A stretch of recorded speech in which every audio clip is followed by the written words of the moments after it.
By the year 2077, over a decade of conflict had raged between the United States of America and the People's Republic of China. In Appalachia, war games commenced, pitting a unit of Army Rangers against a group of Marines posing as enemy forces. The Rangers were named Taggarty's Thunder after their commanding officer, Lieutenant Elizabeth Taggarty.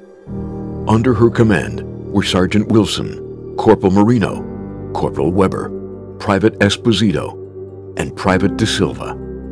Everything was going according to Taggarty's battle plan until nuclear Armageddon arrived on the morning of October 23rd. Retreating to their base camp at Spruce Knob Lake, the Thunder monitored the radio for days. To their surprise, they heard Captain Roger Maxson broadcasting from the bunker known as Lost Hills in California. His unit had seceded from the U.S. military days before the nuclear exchange after claiming to have discovered sinister, sanctioned experiments on human captives at the Mariposa military base. Though Maxson was a traitor as far as the government was concerned, Taggarty decided to give him a chance after initial hesitation. What she learned shattered her own loyalty to the U.S. government. Maxson shared the crimes they uncovered and how soldiers like them were led astray by those in charge. They soon found evidence to back Maxson's words: civilian subjects of a super soldier program using the forced evolutionary virus at Huntersville. The Thunder eventually accepted their discoveries and Maxson's remote leadership. They spent the winter at Camp Venture, a survival training camp, turning it into their headquarters. Other survivors trickled in, and Taggarty used the opportunity to grow the ranks. However, morale was low. They needed something to believe in, a reason to live. Maxson provided that reason. He offered Taggarty and her soldiers a new purpose, a new identity. He proposed they integrated into an ideology he called the Brotherhood of Steel.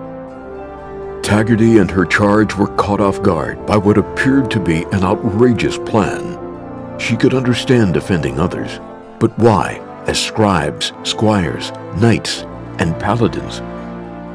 Maxson's plan was more than just a new name and titles. The Brotherhood would preserve technology and knowledge to safeguard against its abuse. The newly anointed Paladin Taggarty and her Appalachian chapter grew quickly, and Camp Venture was soon at capacity. The Allegheny Asylum in the Cranberry Bog was chosen as the new headquarters, being renamed to Fort Defiance, while Thunder Mountain Power Plant was seized from the pre-war secessionist Free States. It was at this point when the first reports of giant mutated bats flying in from the deeper bog area started to appear. As the Brotherhood settled in, trade routes were opened with the Responders, a consolidated civilian group to the west. Relations flourished as they found a common cause in serving humanity. Their alliance peaked in 2086 at the Battle of Huntersville, where they contained the super mutant threat. Though there were losses, including the death of Squire De Silva, it was a decisive victory. Elder Maxson was jubilant. The victory convinced him that survival was assured, and he used the occasion to evolve the Appalachian Brotherhood's primary goal of securing technology and knowledge. However, over time, relations strained when the Brotherhood started making greater requisitions of material and manpower to fight an emerging threat. The mutated bats first encountered in the Cranberry Bog were growing in number. Worse, they were spreading a contagion that warped other life forms into hideous, lesion-ridden drones. The Brotherhood called the afflicted the Scorched, and the Scorched beasts that created them.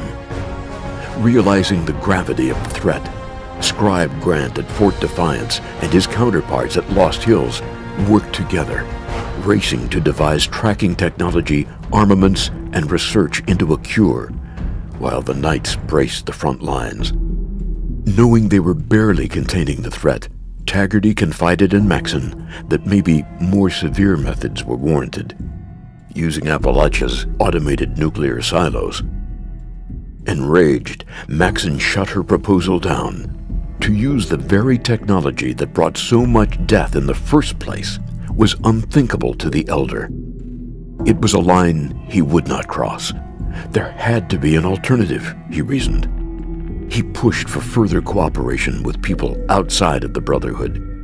But echoing the same mindset his own son put forward, Taggarty was unconvinced, lacking the trust for outsiders being brought into the fold. He never learned of Taggarty found success, as the communication satellite linking the two was failing. In their last exchange, Maxon implored Taggarty to hold their ground and adhere to their beliefs, reassuring them that they would continue looking for a way to defeat the Scorch Beasts and reestablish contact. Then, there was silence. The mounting losses and severing of supply routes forced them to mothball Camp Venture in July 2093, with Fort Defiance and Thunder Mountain becoming their two remaining strongholds. In a last-ditch effort, Paladin Taggarty launched Operation Touchdown to find the prime Scorch Beast site on January 29, 2095. Accompanied by the most experienced knights they could muster, she and Marino left to track down the lair, leaving behind a trail of transponders for the rest of the Brotherhood to follow. They found the main source of the Scorch Beasts in a mining complex to the southeast. Taggarty, Marino, and the handful of knights that survived this far fought their way into the heart of the cavern. Cornered by a massive Scorch Beast, they made the ultimate sacrifice, detonating their explosives, martyring themselves, and sending shockwaves through the tunnel system. Despite an initial absence, Scorch Beasts began to return, and by June, it became clear that Touchdown ultimately failed. The Brotherhood began to buckle, with Weber going missing on patrol and Esposito being killed in action. The final stand took place on August 18, 2095, as a scorched horde descended upon Fort Defiance. Senior Knight Wilson led a valiant defense, but there were no known survivors. Now, 8 years later, the Brotherhood's first expeditionary force is on its way from their headquarters in New California to assess the situation, reinforce, and re-establish contact between the two sides, unknowingly heading into a very different Appalachia.